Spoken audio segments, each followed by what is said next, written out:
Hi everybody, it's Honest John again. Now, good news. President Obama has appointed an Ebola czar. His name is Ron Klain. He's not an epidemiologist or a virologist or any kind of health expert. He's not even a doctor. He's a lawyer. So Ebola had better watch out, because we're about to sue the fuck out of it. Obama didn't want to appoint an Ebola czar.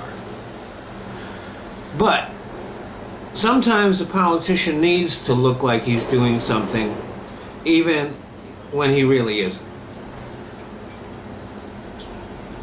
The best thing Ron Klain can do when he takes position as the Ebola czar is sit in his office playing Angry Birds while the people who actually are trained and tasked with fighting the disease do their jobs, and every now and then he can call them up and ask, how you doing?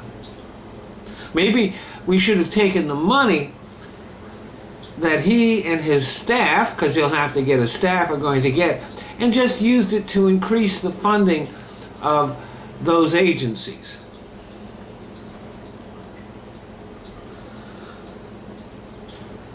Actually, the person who should be taking the lead on Ebola is the Surgeon General.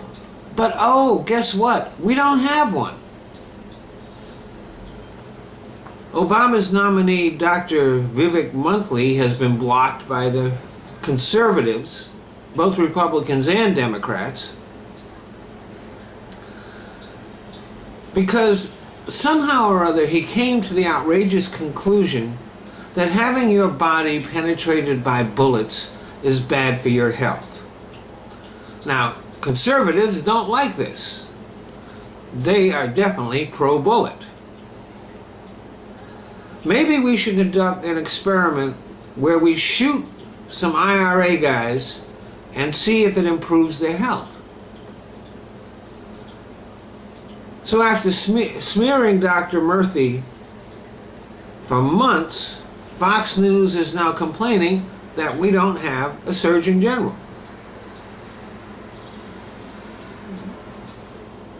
And what's really complicating matters is that we had a case of Ebola in Texas. Now, Texas is kind of like America's idiot factory. So even though the guy had a fever and told them he came from Liberia, they gave him some aspirin and sent him home. 2 days later, they had to bring him back in an ambulance. Now, initial reports said that he was immediately whisked into isolation. Fact of the matter is that he sat around for 3 hours in the emergency room before they finally decided to isolate him.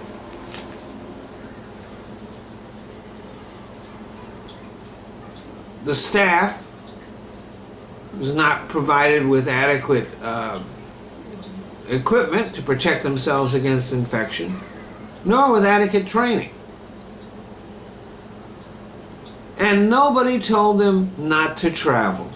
That they needed to stay home. So one nurse took a round trip to Cleveland and went to a wedding and exposed a whole lot of people. And a lab technician with a possible exposure to Ebola is on a cruise ship off the coast of Mexico. Last week, I put up a video called Ebola in Texas, in which I said we needed to quarantine Texas. Maybe we should just forget about that and skip right to the carpet bombing. Thanks for listening.